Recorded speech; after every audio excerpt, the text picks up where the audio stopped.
and welcome to KennyRoy.com. I'm Kenny Roy. This is the Ask Videomail for the week of March 17th, 2014. Welcome to the site to you new members, and welcome back to the old members. The Ask Videomail is your chance to get your question in character animation or performance answered in a video just like this one, but I need your question if I'm going to answer it. So please send your questions to webmaster@kennyroy.com. I go through all the questions and I answer the ones I think will help the most people. There's no such thing as a stupid question, and it is the best way to get the most out of the site. March Madness is still going on. All right, finally the competition is heating up. We got I got a couple emails with a big dump of questions. So the total, I'm very happy with how much people are putting effort into it, but it's not over. There still are 2 weeks left in March that you can get your Ask Videomail questions in before the deadline, and but once that happens, it's going to close, and the person with the most number of, or the highest number of Ask Videomail questions sent in this month will get a lifetime membership to KennyRoy.com. I'm very excited. Thank you very much for everyone who sent in questions. It's not too late though. Jump in the competition, and you still get 2 days added to your account every single question you send in. So there's no losers here. Everybody's a winner. I'm smiling because I started recording this video a second ago, and I pronounced my own damn name wrong. It's just been too long. I've just been working too hard. Speaking of which, Little Painter is very, very nearly all completely rendered. 99% of the shots are rendered, and we're still going through exporting comps and stuff. And oh man, I'm so excited to show you. But you gotta be patient because it does take a long time to make good art, and I want it to be great. So that's pretty much it for announcements, I think. Why don't you take a look at the question? I think you're going to enjoy it. I know I am.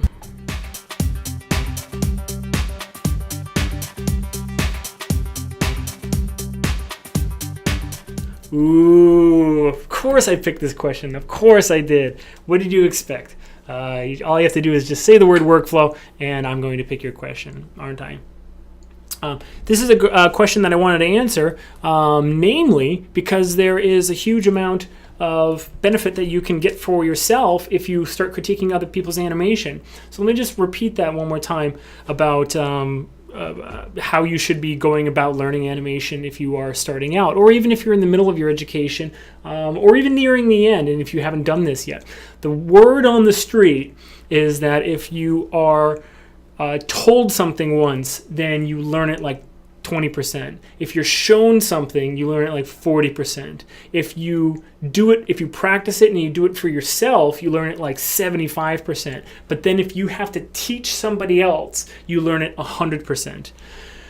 There is a different kind of mentality that goes into simplifying and reducing the complexity of a concept to give it to somebody else to understand.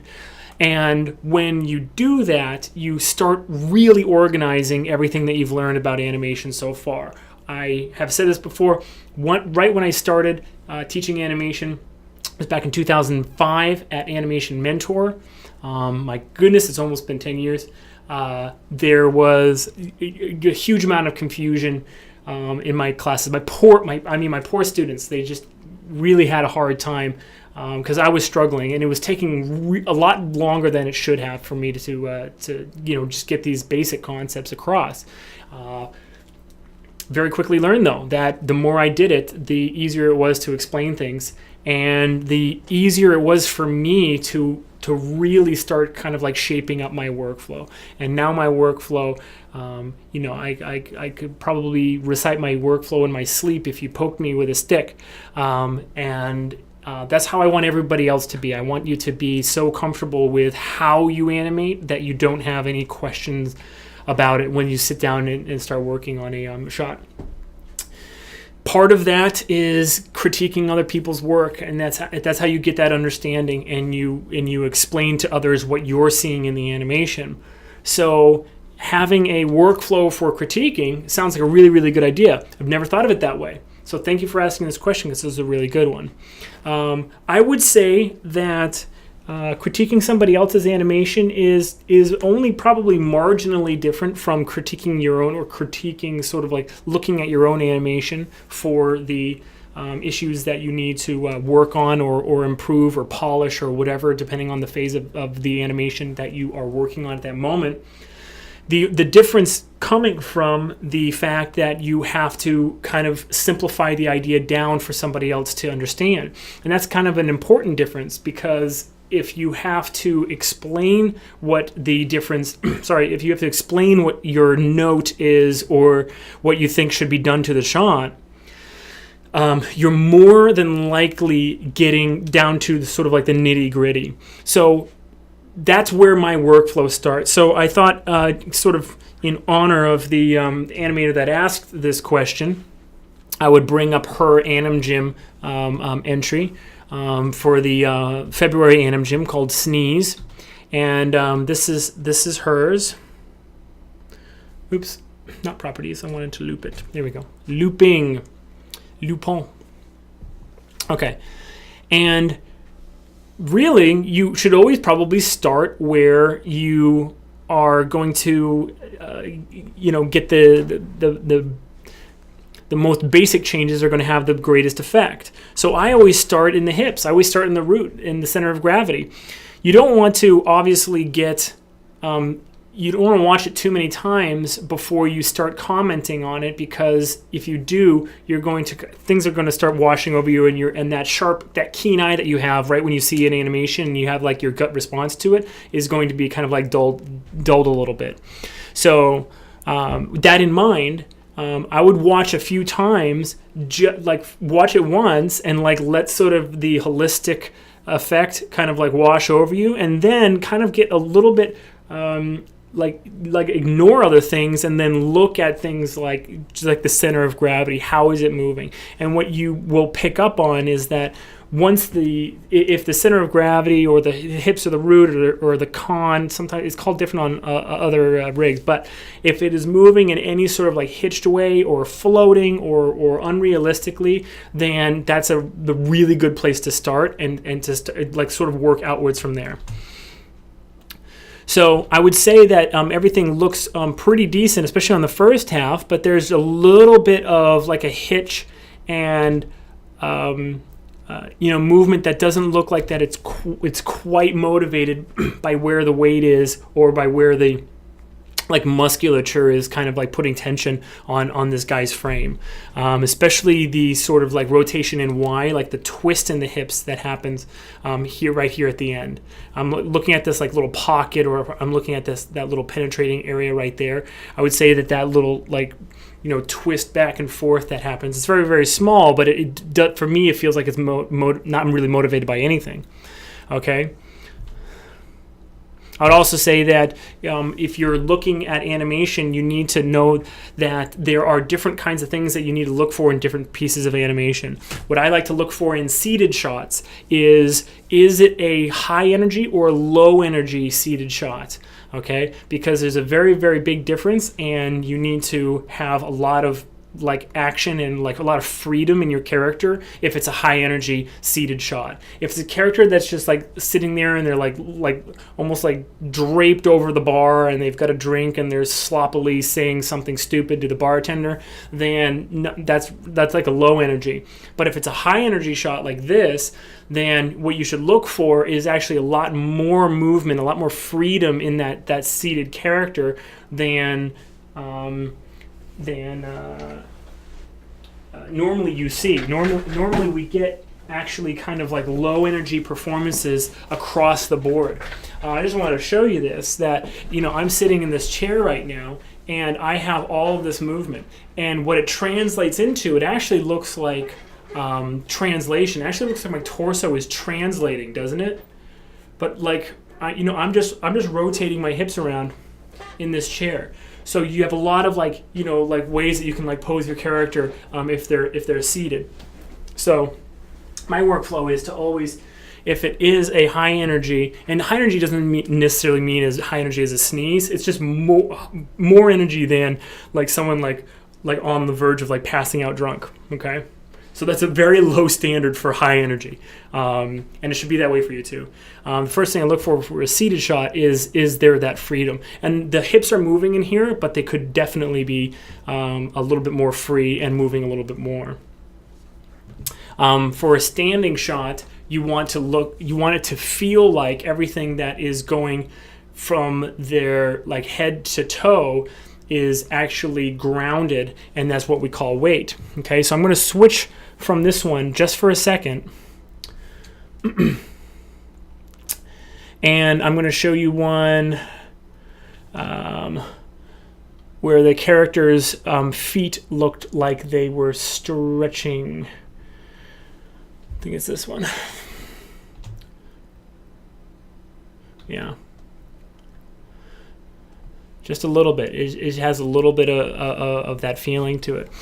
What you want to look for is, does it feel more like when that root or that cog or center of gravity or con or whatever, when it looks like it goes past where the feet can like stay comfortably on the ground, does it feel like it's motivated by energy pushing up on it, by the legs extending, and then it brings the legs along for the ride after they stretch out, after they max out?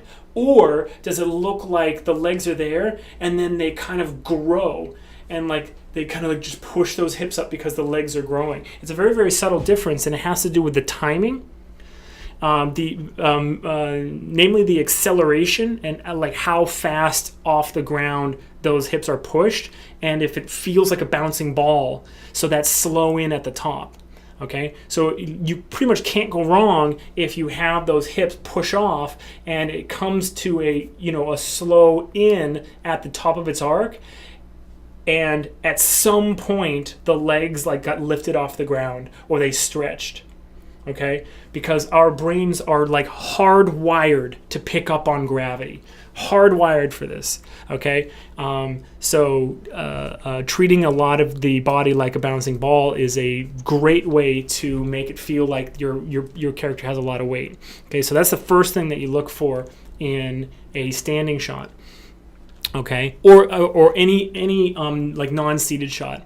Okay, we can talk a little bit more. It's probably outside a little bit of the scope of an Ask Videomail to talk about how to critique a creature's or an animal shot, but that's a good place to go. And then kind of going back to this other shot here, you sort of almost want to critique it the same way that you animate, which is from the large shapes outwards.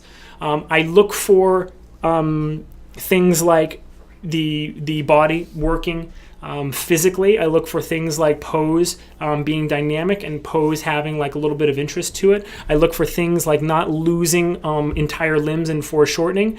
Like I think I pointed out in the critique of this one that he moves his hand out here. We lose it behind the body basically, and then we just have like sort of like this arm coming out of nowhere. Okay, and that doesn't really work for me. And then what you want to do is it's the same way that you would like to work on your animation from the biggest things to the smallest things, and you look at the smallest things like finger rolls and toe rolls and eye blinks and small penetrations and those kinds of things. Okay, but definitely, I mean, you can get a huge amount of the critique done in that first couple seconds, where the first kind of impression that you get. If you can learn how to translate that into like all of the notes and to really kind of like dissect what it was, then you can do really well. And here's what it was on this one. My very first impression of this was that it was kind of like two-staged, like TWO, two-staged, like there is like a sneeze and there's something that's making it feel like he doesn't get the sneeze out, and then it kind of comes out. I pointed out to the animator that I didn't know if they meant to do this, but if they did it perfectly. I had suspicions that they didn't really do this on purpose, but if they did it absolutely perfectly. And what it was, I realized, so he goes back to sneeze, and then his head actually starts moving downwards and his shoulders upwards, like right here, even before the body finishes that overlap, okay? And that almost made it feel like the sneeze started coming out before they even went forward. So it seems like he goes, ooh, like it stops almost in the middle. So I'll play it a couple times, and now, like with that impression in mind, watch it again.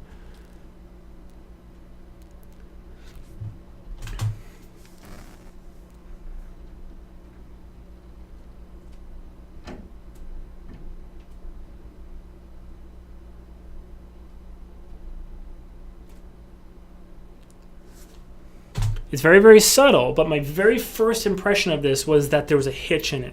And it's that part right when he's coming, like finishing coming back, where he already goes like that. So it looks like, instead of like, chew, it looks like, chew, like that. Okay? So trust your instincts. Is the more animation you watch, the better you'll get at picking up on things. And the more you critique it, the better you'll get at simplifying your complex thought into a workable note. The more workable notes you give, the more you will be able to fit in the most amount of information on the fewer number of things that you're pointing out. Okay, so in this one, I might have been tempted to watch it and dissect it over and over and over and over and over and over, and say like the shoulders are coming up 2 frames early, and the head is moving forward like 4 frames early, and whatever, and you can get that sort of like, you know, detailed, and still be helpful.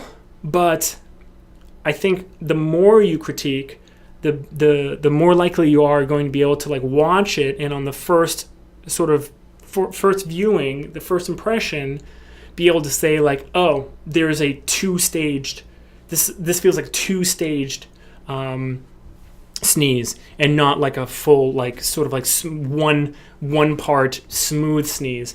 And I wonder if the animator meant to do that. So I'm certainly not the best, you know, critic in the world. You should seek out the advice of other animators, your fellow students, as well as people whom you admire and want to learn from. It's a very collaborative industry. I'm learning lately, maybe I'll tell you guys about a little side project that I'm doing, but I'm learning lately that animation is the most collaborative and inviting and helpful industry that exists on planet Earth, and every other industry is like the opposite. But anyway, I'll tell you a little bit about that maybe some other time. I enjoyed this question. It was a really good one. Please send more questions in just like this to webmaster@kennyroy.com. This was a lot of fun. Thank you guys. Good luck with your animation, and as always, rock on.